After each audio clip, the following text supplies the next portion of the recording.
মুসলমানের এই দেশেতে কাদিয়ানীদের ঠাঁই নাই, কাদিয়ানীদের পক্ষে যারা তাদের কোনো রক্ষা নাই। এই দেশেতে থাকতে হলে কোরআন মানতে হবে, কোরআন না মানলে সোনার বাংলা ছাড়তে হবে।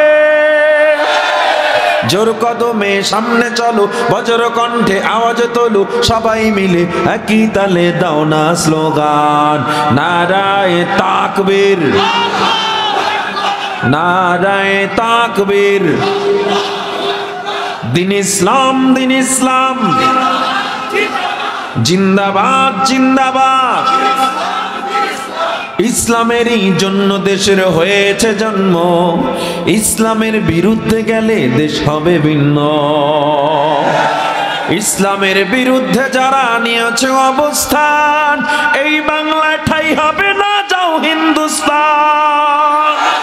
জোর কদমে সামনে চলো, বজ্র কণ্ঠে আওয়াজ তোলো, সবাই মিলে একই তালে দাও না স্লোগান, নারায়ে তাকবীর। ইল্লাল্লাযীনা আমানু ওয়া আমিলুস সালিহাত।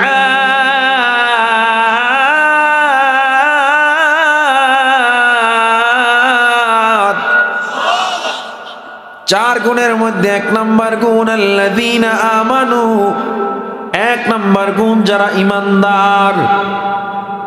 আমরা সবাই এখানে ঈমানদার কিনা? ভয় হয় বলতে?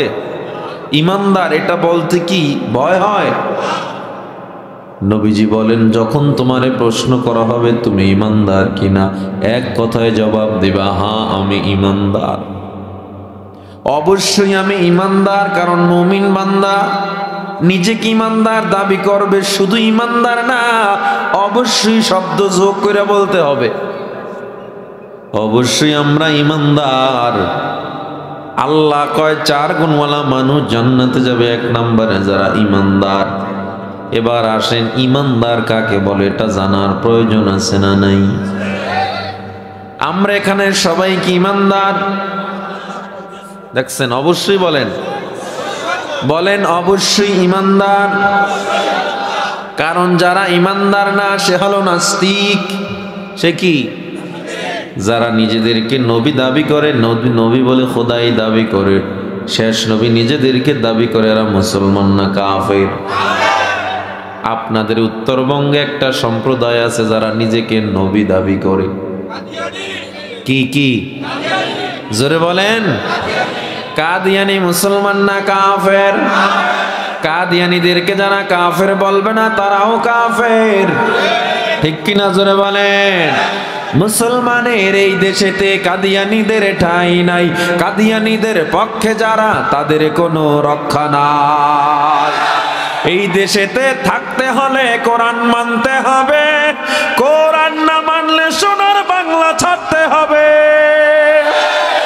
জোর কদমে সামনে চলো, বজ্র কণ্ঠে আওয়াজ তোলো, সবাই মিলে একই তালে দাও না স্লোগান, নারায়ে তাকবীর,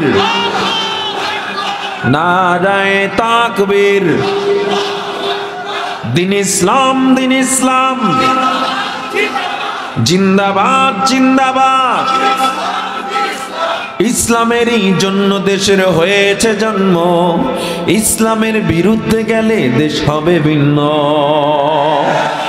ইসলামের বিরুদ্ধে যারা নিয়েছে অবস্থান, এই বাংলায় ঠাঁই হবে না, যাও হিন্দুস্তান। জোর কদমে সামনে চলো, বজ্র কণ্ঠে আওয়াজ তোলো, সবাই মিলে একই তালে দাও না স্লোগান, নারায়ে তাকবীর, নারায়ে তাকবীর। দিন ইসলাম, দিন ইসলাম, জিন্দাবাদ জিন্দাবাদ। কাদিয়ানি মুসলমান না কাফের? এ মুসলমান, চার গুণের মধ্যে এক নাম্বার গুণ যারা ঈমানদার। ঈমানদার কারা? এক নাম্বার ঈমানদার আমানতু বিল্লাহ। ঈমানদার প্রথম ঈমান আনবে একজনের উপরে, তিনি কে? আল্লাহর উপরে ঈমান কেমনে আনতে হয়? ঈমান অর্থ হলো বিশ্বাস। বিশ্বাস কেমনে করে? আল্লাহ কয় আমারে বিশ্বাস করবি, ভালো কথা। কেমনে বিশ্বাস করবি? লা তুশরিক বিল্লাহ, আল্লাহর সাথে কাউকে শরীক করা যাবে না। হুয়াল্লাহু আহাদ, আমার সাথে সবাই বলেন আল্লাহ কয়জন? আল্লাহর সাথে কেউ শরীক নাই, এই কথার উপর ঈমান আমরা আনছি। আনছেন তো? 4 গুণ যদি আমাদের মধ্যে থাকতে হয়, 1 নম্বরে গুণ থাকতে হবে ইমানদার হতে হবে। ইমানদার কেমনে হতে হয়? ইমানদার হওয়ার জন্য প্রথম ঈমান আনতে হবে আল্লাহর উপরে। আল্লাহ একজন। আল্লাহ কয় এতেই ইমানদার হবা না। ওয়া মালাইকাতিহি, আমি আল্লাহর ফেরেশতাদের উপর ঈমান আনতে হবে। আমরা সবাই ফেরেশতা বিশ্বাস করি কি করি না? ওয়া কুতুবিহি, আল্লাহর কিতাবকে বিশ্বাস করতে হবে। আল্লাহর কিতাব কেমনে বিশ্বাস করব? তাওরাত, জবুর, ইনজিল, কোরআন এগুলো সহ আরো 108 খানা সহিফা কিতাবের উপর ঈমান আনতে হবে। আমরা এগুলো বিশ্বাস করি কি করি না? ওয়া রুসুলিহি, আল্লাহর রাসূলের উপর ঈমান আনতে হবে। কেমনে কয়? আল্লাহর রাসূল যে মুহাম্মদুর রাসূলুল্লাহ সাল্লাল্লাহু আলাইহি ওয়াসাল্লাম আল্লাহর বান্দা এবং রাসূল, মানি কি মানি না? ওয়াল ইয়াউমিল আখির, কিয়ামতের দিনের উপরও ঈমান আনতে হবে। কেমনে? আল্লাহ তাআলা বলেন আদালতে কিবরিয়া সবাই হিসাবের জন্য দাঁড়াবে। এই কথা বিশ্বাস করেন কি করেন না? ওয়াল কদরি, তাকদীরকে বিশ্বাস করতে হবে, ভাগ্যকে। খৈরিহি, তাকদীরের ভালো, ওয়াশাররিহি, মন্দ, মিনাল্লাহি তাআলা, তাকদীরের ভালো মন্দ সব হয় কার পক্ষ থেকে? একথা আপনারা বিশ্বাস করেন তো? ওয়াল বাসি, আবার পুনরুত্থান করবে আল্লাহ, বাদাল মাউত, মরণের পরে আল্লাহ আবার জীবিত করবেন। এই কথার উপরে বিশ্বাস আছে না নাই? তাহলে 4 গুণের মধ্যে একটা গুণ আমাদের মধ্যে পাওয়া গেছে। কন্যা আলহামদুলিল্লাহ। জান্নাতে যাওয়ার কয় গুণ? সবাই হাত উঠান। কয় গুণ? 4টা আঙুল ধরেন। কয় গুণ? 1 নম্বরে ইমানদার, সবাই একটা ধরেন। 1 নম্বরে হাত নামান। ইমানদার হওয়ার যে গুণগুলো আমাদের মধ্যে পাওয়া গেছে, তার মানে জান্নাতে যাওয়ার ক্ষেত্রে 4 ধাপের মধ্যে 4টা সিঁড়ির মধ্যে একটা সিঁড়ি আমরা পার হয়ে গেছি আলহামদুলিল্লাহ। আরো কয়টা সিঁড়ি লাগবে? আরো কয়টা ধাপ লাগবে? আলোচনা মুখস্থ করবেন, দেখবেন আর ভুলবেন না। 1 নাম্বার পাইলাম ইমানদার। 2য় নাম্বারের ধাপ, 2য় নাম্বারের সিঁড়ি লাগবে। 2য় নাম্বার কি? আল্লাহ তাআলা বলেন ওয়া আমিলুস সালিহাত।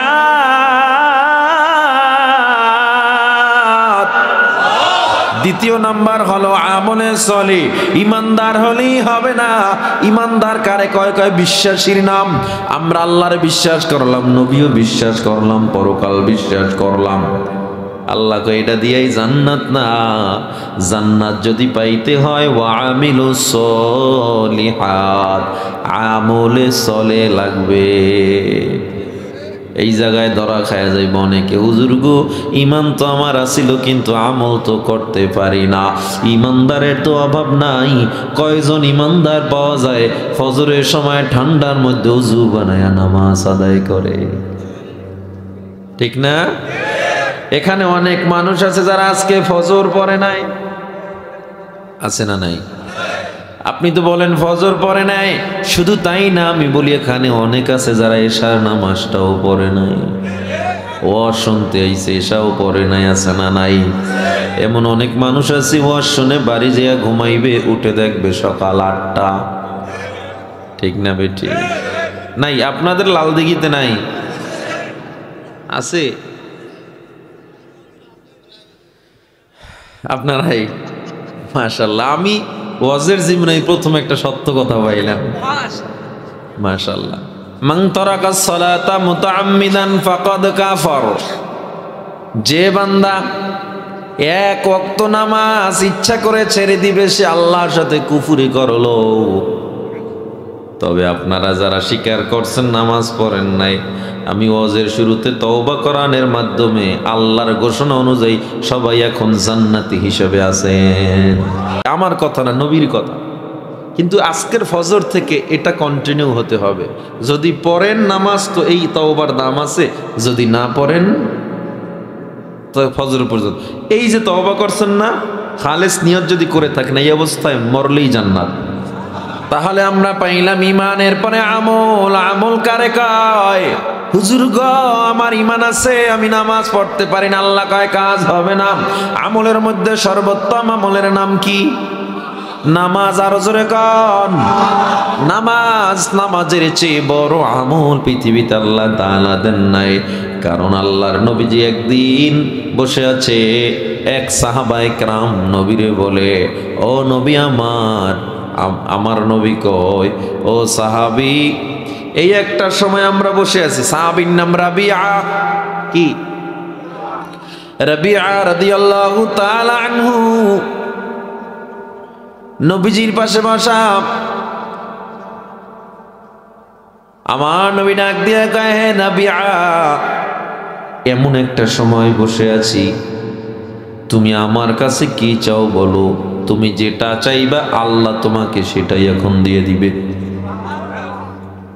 রাবিয়া কি চায়? আপনি আমি এই সুযোগ পাইলে কইতাম আমারে 5 কোটি টাকা দেন নবী, ঠিক না? রাবিয়া রাদিয়াল্লাহু তাআলা বলে, পয়গম্বর, জান্নাতে আপনার পাশে আমি একটা ঘর চাই। নবী, আমাকে আপনি আপনার সাথে জান্নাতে রাখবেন, আমাকে আলাদা রাখবেন না। আমার নবীজি কয়, রাবিয়া, বেশি বেশি সিজদায় লুটায়া থাকো, জান্নাতে আমার পাশে ঘর হয়ে যাবে। আমার নবী জানায় দেয়, ও রাবিয়া, শুধু তুমি না, আনেওয়ালা আমার কোটি কোটি উম্মত, তারাও যদি বেশি বেশি সিজদায় লুটায়া থাকে, আমার সাথেই তারা জান্নাতে থাকবে। তাহলে বোঝা যায় নামাজের মাধ্যমে সবচেয়ে বেশি সিজদায় লুটানো যায়, ঠিক না? আর যত বেশি নামাজ পড়া যাবে তত সিজদায় বেশি লুটানো যাবে। তা বেশি নামাজ কেমনে পড়বেন? 5 ওয়াক্তের জায়গায় 6 ওয়াক্ত। 5 ওয়াক্ত নামাজ পড়ার পাশাপাশি নফল, আওয়াবিন, ইশরাক, চাশত, তাহাজ্জুদ, এই নামাজগুলো, সালাতুল হাজত, এই নামাজগুলো যদি পড়েন তাহলে আল্লাহর নবীর সাথেই জান্নাতে থাকা যাবে ইনশাআল্লাহ। আমলের মধ্যে 1 নাম্বার পাইলাম নামাজ। ইন্নাস সালাতা তানহা আনিল ফাহশাই ওয়াল মুনকার। নামাজ এমন এক ইবাদত, যেই নামাজ খারাপ কাজ থেকে তোমারে অটোমেটিক ফিরায় রাখবে। নামাজ, রোজা, হজ, যাকাত, পর্দা, মদ না খাওয়া, গাঞ্জা না খাওয়া, এ মুসলমান, হারাম না খাওয়া, সুদ না খাওয়া, ঘুষ না খাওয়া, না দেওয়া, এগুলো হলো বড় বড় ইবাদত। আর একটা ইবাদত আছে, যে ইবাদতটা না করলে এই নামাজের কোনো দাম নাই, রোজার কোনো দাম নাই। কে বলতে পারেন সেই ইবাদতটার নাম কি? হ্যাঁ, বাবা আমার খেদমত। মাশাআল্লাহ, মারহাবা বলেন। মা বাবার খেদমত যদি তোমার মধ্যে না থাকে, এই নামাজের কোনো দাম নাই, রোজার কোনো দাম নাই, ইবাদতের কোনো দাম আল্লাহর কাছে নেই। ও আমার যুবক, ও বৃদ্ধ বাবা, ও রংপুরের মুসলমান সন্তান, মা বাবা পেয়েও যদি জান্নাত কামাই করতে না পারে, এর চেয়ে কপাল পোড়া সন্তান আর কেউ হতে পারে না। দুনিয়ায় মা বাবা আছে, এখনো তুমি জান্নাত কামাই করলা না। আল্লাহ নবী জানায় দেয়, কোন সন্তান যদি মা বাবার দিকে নেক নজরে একবার তাকায়, আল্লাহ সাথে সাথে একটা কবুল হজের সওয়াব লিখে দেয়। কোন সাহাবী যদি 2 বার তাকায়, আল্লাহ নবী 2টা কবুল হজের সওয়াবের ঘোষণা দিয়ে দেয়। নবীজি বলে, ওয়া ইনমার, কেউ যদি বারবার তাকায়, বারবার কবুল হজের সওয়াব পাওয়া যায়। খিদমতে মা দর পে দর কুন সুবহ শাম তাকে বাসি দর্দ আলম নে কোনাম খিদমতে মা দর পে দর কুন ইখতিয়ার তাকে শুই দর্দ আলম বখতিয়ার। আল্লাহ তাআলা বলেন ওয়াকাদা রাব্বুকা আল্লা তা'বুদু ইল্লা ইয়্যা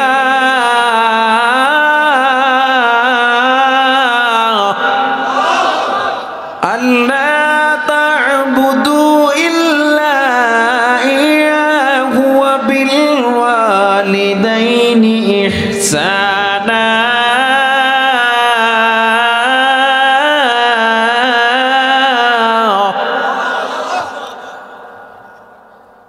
إما يبلغن عندك الكبر أحدهما أو كلاهما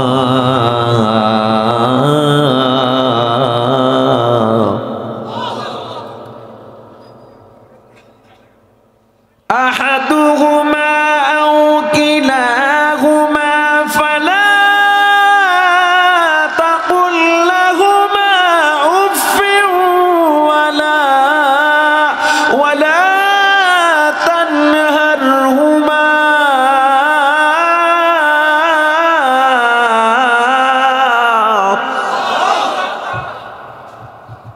وقل لهما قولا كريما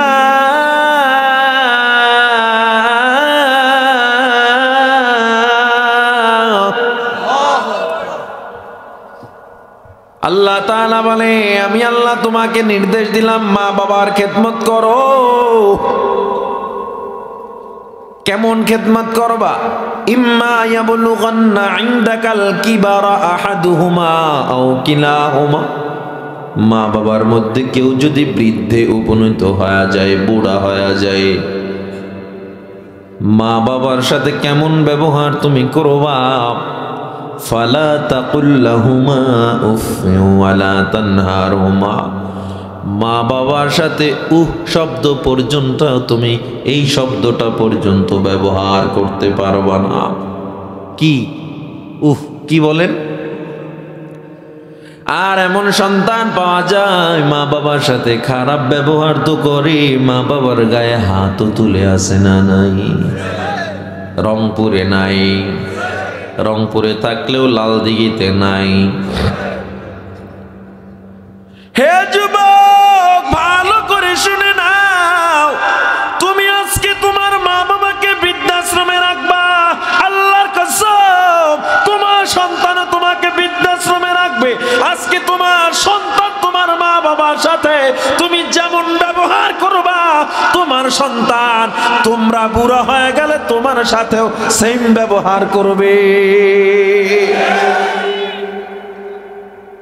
কামা তাদিনু তুদানু, যেমন কর্ম তেমন ফল। ও রংপুরের মুসলমান, মা বাবার সাথে খারাপ ব্যবহার করবা, জেনে নাও নামাজ কবুল হবে না। 40 বারও যদি বাইতুল্লাহ গিয়া তাওয়াফ করো, সাফা মারওয়ায় সাই করো, এদিকে মা বেজার, মায়ের খবর নেও না।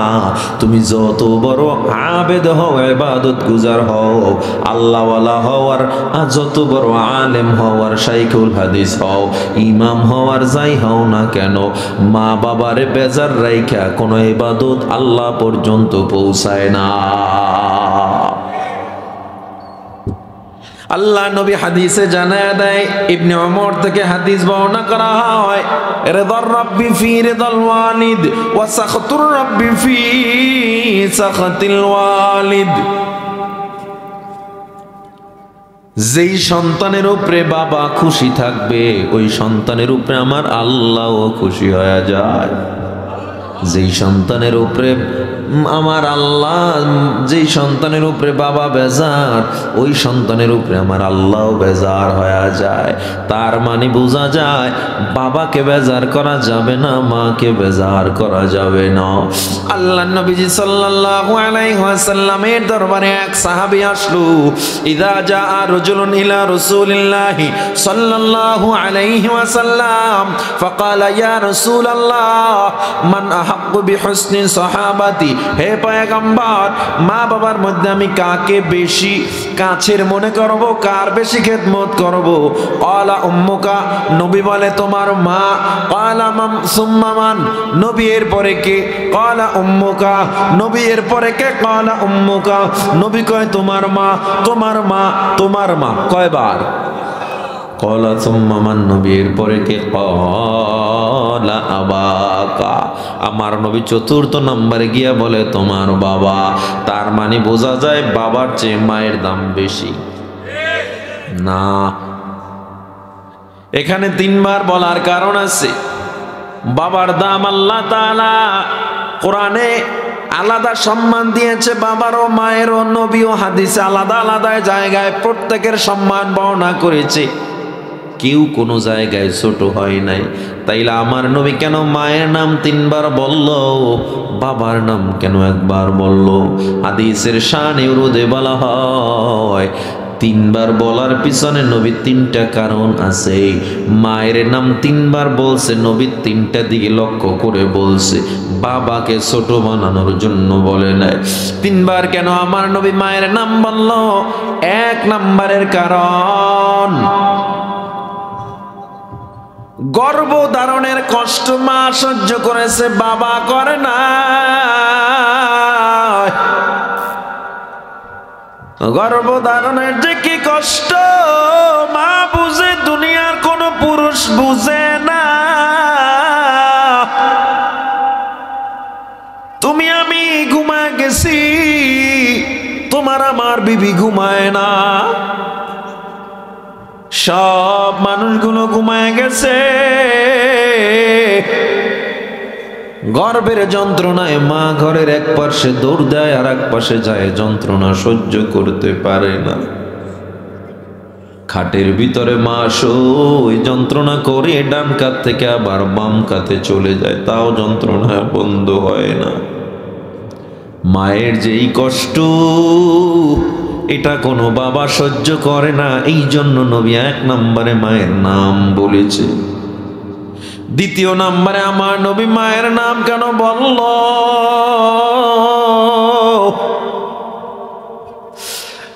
দুনিয়াতে আসার সময় লেবার পেন, জন্ম গ্রহণের সময় যে কষ্ট,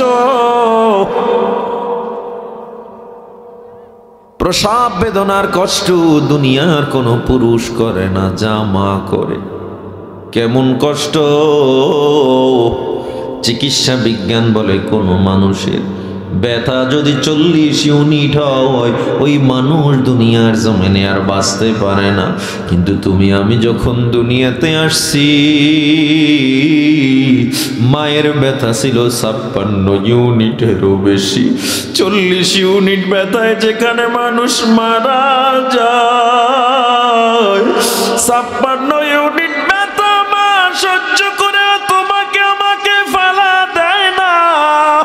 মা চেহারার দিকে তাকায়া সব ব্যথা নিমিশে ভুলে যায়, ঠিক কিনা জোরে বলে?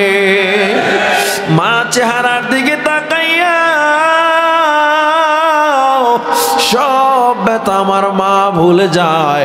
এই যে একটা ব্যথা মা সহ্য করেছে, এই ব্যথা পৃথিবীর কোনো বাবা সহ্য করে না।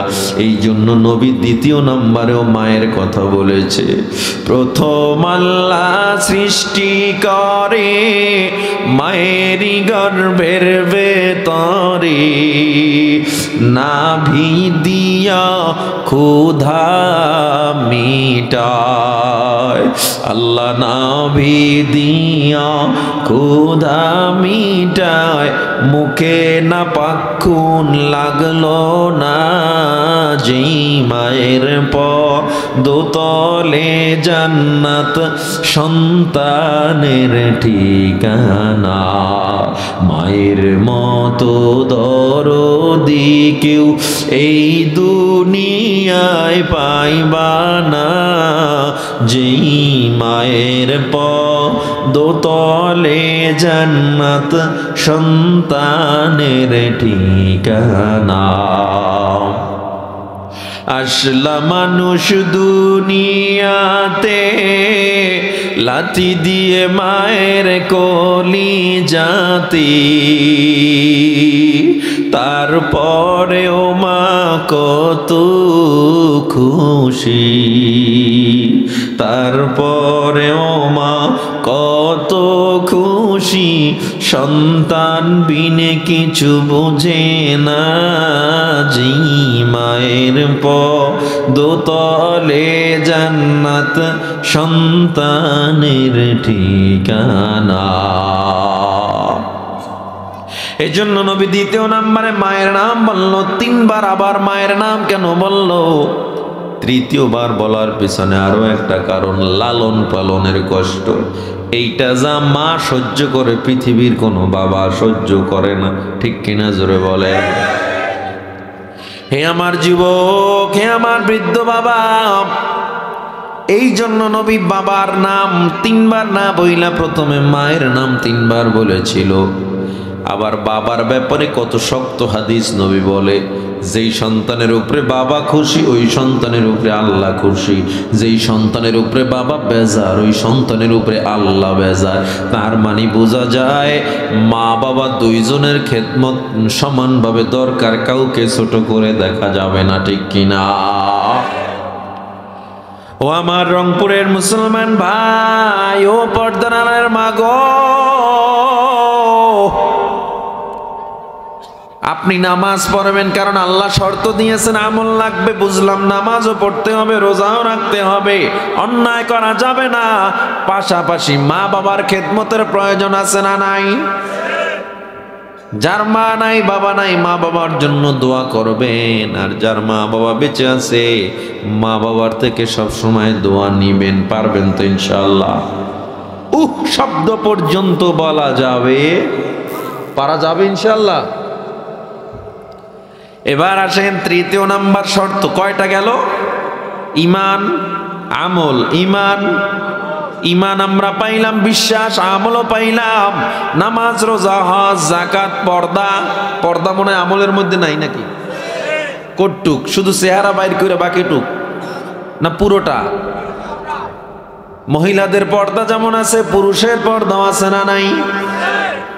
অনেকে মনে করে পর্দা শুধু নারীর জন্য ফরজ, না না, পর্দা পুরুষেরও আছে।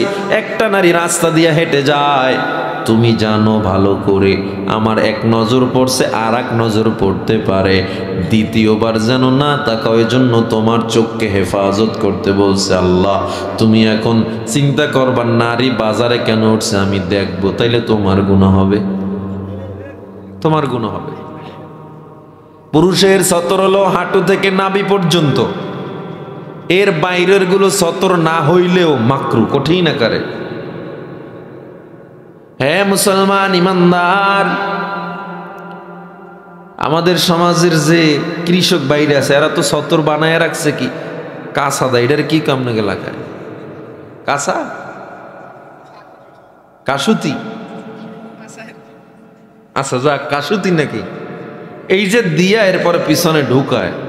অনেকে তো পাছা বাইর করে দেয়, আছে না নাই?